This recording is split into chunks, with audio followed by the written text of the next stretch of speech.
Captain's log. Good on you. You made it to Friday.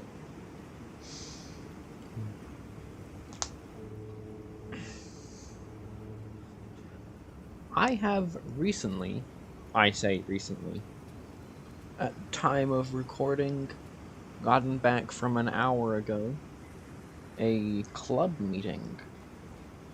Now I am no stranger to club meetings. I'm, of course, referring to university clubs. They're called societies, apparently. That seems a little formal, when I assure you they are wildly informal. But you wouldn't guess that if you looked at my outfit when I went there. I, since several months ago, have been going to the Anime and Cosplay Society. I'm going to refer to it as the Cosplay or Costume Club for the sake of brevity, and because I'm probably going to mention it a few more times in this challenge.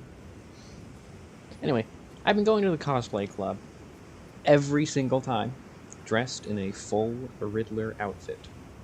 I have been varying this Riddler outfit.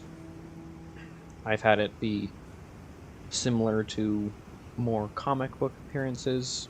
I am, of course, I'm not in a bodysuit.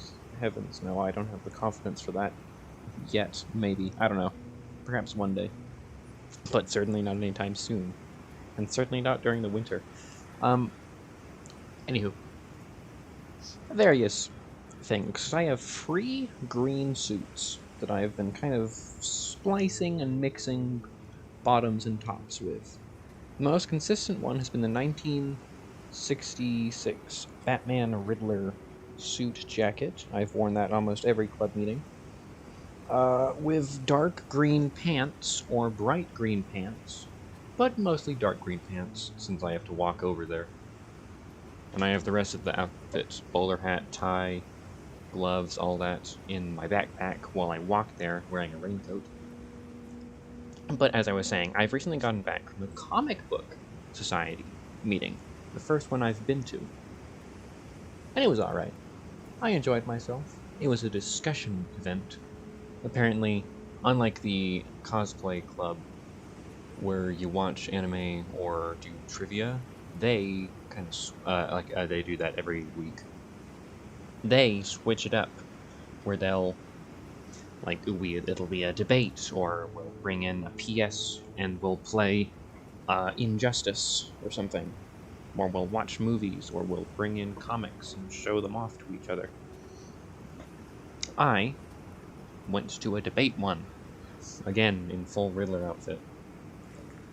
And apparently word of my impressive Riddler outfit has spread, because when I walked in, they knew who I was. I mean, they didn't know my name.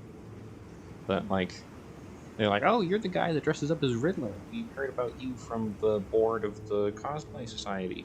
Because I'm the only one in the Cosplay Society who cosplays.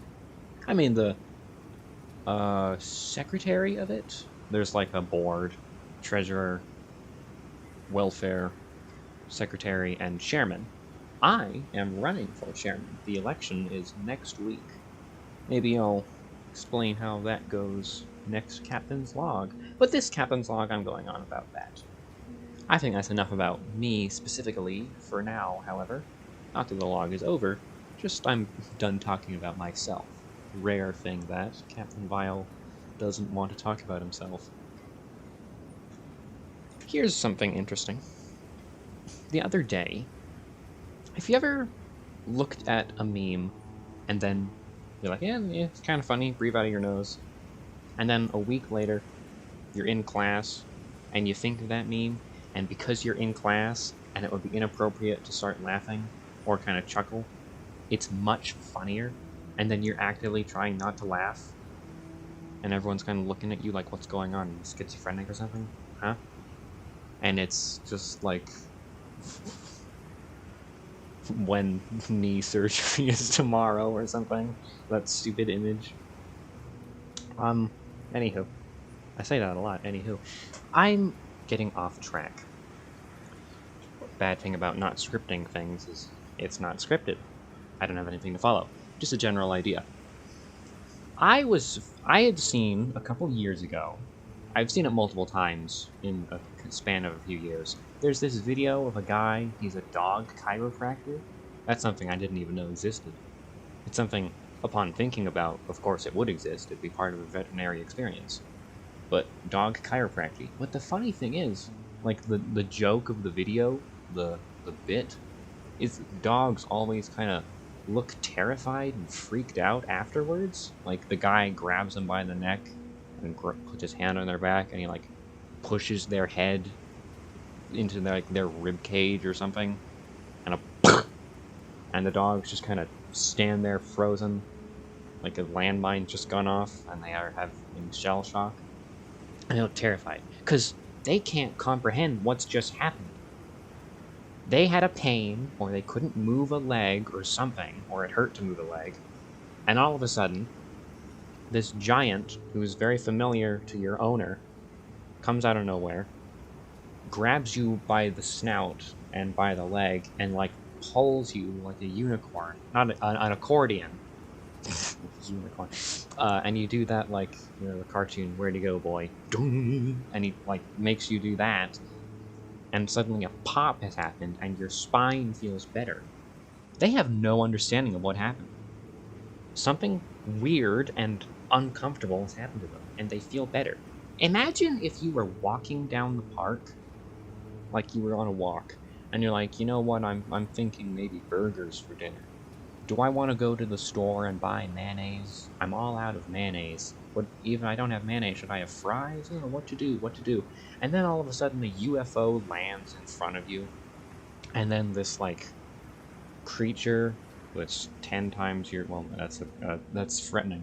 Creature that's, like, double your size descends and stands in front of you. And then it puts on these, like, tech gloves and then emits a red beam from them and holds them up to your eyes, and then it pulls this like black liquid out from your eye sockets. Your eyes are still there, it's just pulled this mystery goo you didn't know was there out. And suddenly you can make decisions better. It pulled out your indecisiveness, and then it just like gets in the UFO and leaves.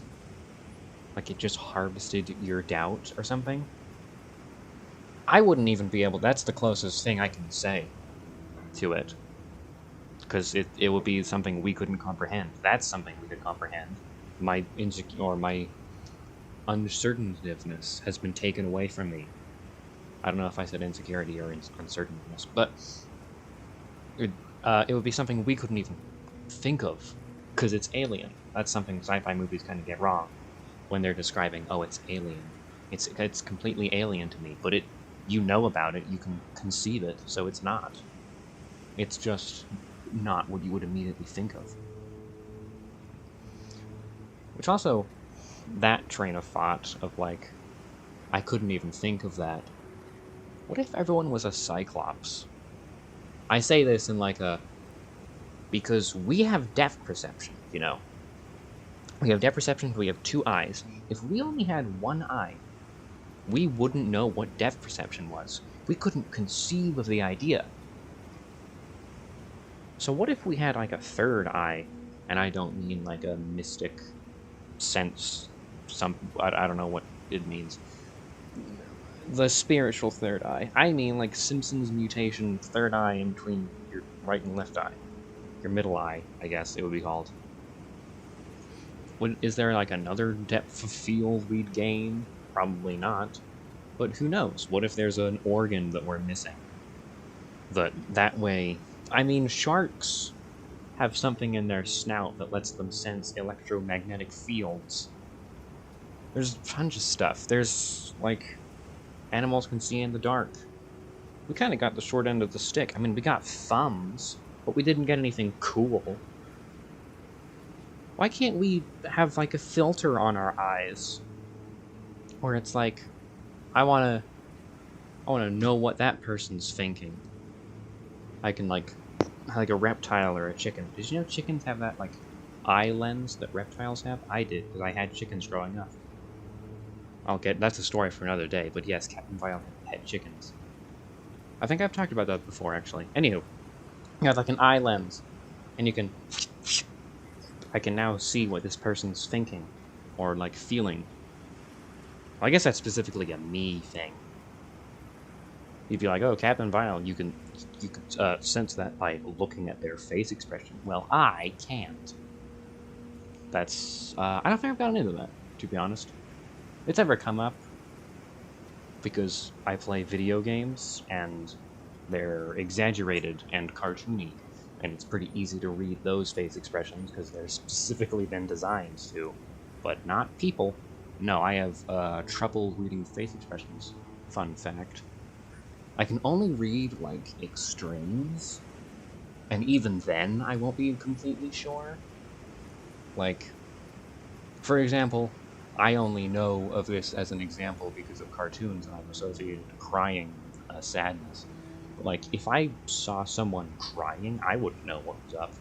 I wouldn't know if they were happy or sad. And yes, I've only been made aware of how, like, well, duh, because of, like, sitcoms and cartoons. That's how I've mimicked those. So it's, oh, this kind of lip-curved eyebrows means that. Haha.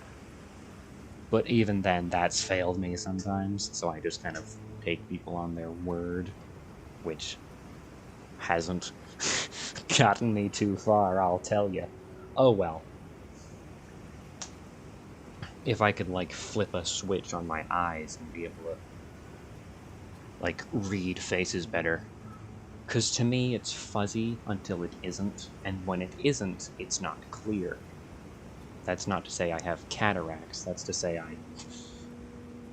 I'd say it's like another language. I can clearly read the sign, but I don't know what it means, is a way of putting it. But, hey, I can play video games and understand what, like, Goofy is expressing because he's got a giant wide mouth and big eyes. However, my roommate gets, like, annoyed at me, I wouldn't know. Oh well. Thank you for watching, and good vile.